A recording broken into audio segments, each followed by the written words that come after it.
呢簿上面，除咗酒莊名以外，你第一樣會留意到嘅嘢，可能係年份 （vintage）。年份可以話係一支葡萄酒最重要嘅元素，因為單憑年份，我哋可以推測到一支酒嘅味道究竟會係點，甚至可以推斷到一支酒究竟而家適唔適合飲。亦都有酒評家係會用年份去評定一支酒嘅陳年能力同埋質素。做事咧講求天時地利人和，而葡萄酒咧同樣講天地人，因為每一年嘅天氣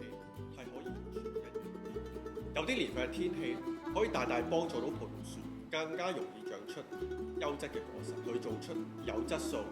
有陳年能力嘅葡萄酒。而呢啲年份就被認為係好嘅年份。而有啲年份咧係會比較有挑戰性，葡萄樹咧比較難去結出優質嘅果實，而釀酒師亦都會比較難去做出同好年份一樣咁優質嘅葡萄酒。而呢啲年份咧就普遍被認為係普通嘅年份。但係點解好多酒莊都會選擇每一年都去釀造葡萄酒呢？點解佢哋唔會淨係選擇喺好嘅年份先去做酒呢？而我哋買酒究竟係咪只需要揀好年份呢？位於意大利中部 Montalcino 主要釀造著名紅酒 Brunello di Montalcino 嘅酒莊 Argenno 莊主兼釀酒師 Bernardino 就咁講，佢話釀酒師嘅工作咧，其實係將每一年嘅收成嘅風格咧，忠實咁反映出嚟，而並唔係每一年做同一樣嘅酒。2014年被認為係 Montalcino 歷史上最具挑戰性嘅一個年份，而2015年咧就係一個好出色、好理想嘅年份去做出好嘅葡萄酒。咁究竟相隔一年，同一個酒莊出嘅 Brunello 係會有咩唔同呢？ Hi, I'm Riccardo from Argiano. The 2014 has been a rainy vintage. We had lower average temperatures, and in the summertime we have quite a good amount of rains. This led the wine to be lighter in style but rich in flavors and a very elegant style of Brunello.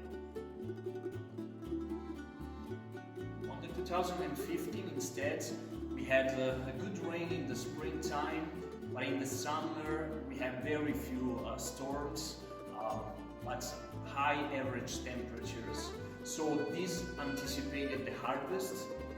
and the ripening of the grapes. The major difference is that while the 14 is elegant and smooth, the 15 has more character, more structure and more concentration.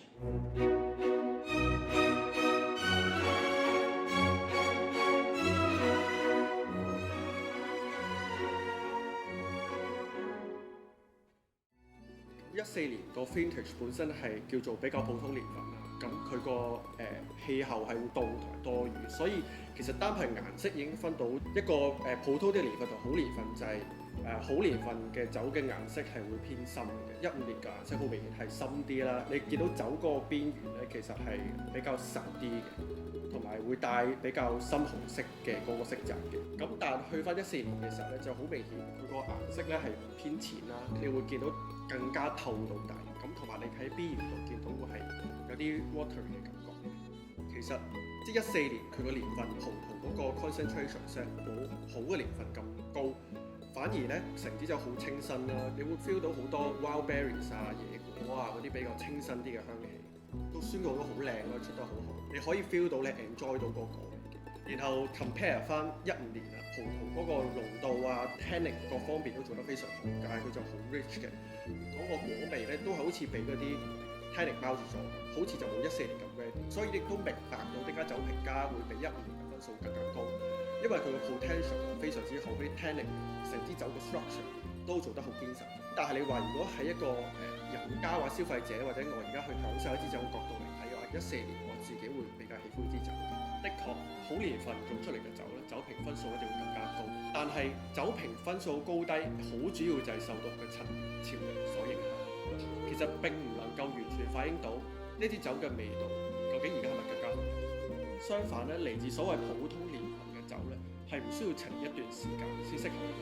好多時候佢哋係更加開放，你亦都更加容易去享受到佢嘅香氣同埋味道。對於收藏家同酒評家嚟講，好年份嘅酒，的確可能係比較好，因為佢哋有更高嘅收藏價值，潛力亦都更加大。但係對於普羅大眾飲家嚟講咧，所謂嚟自普通年份嘅酒，可能先係更加好嘅酒。咁你又揾到屬於你嘅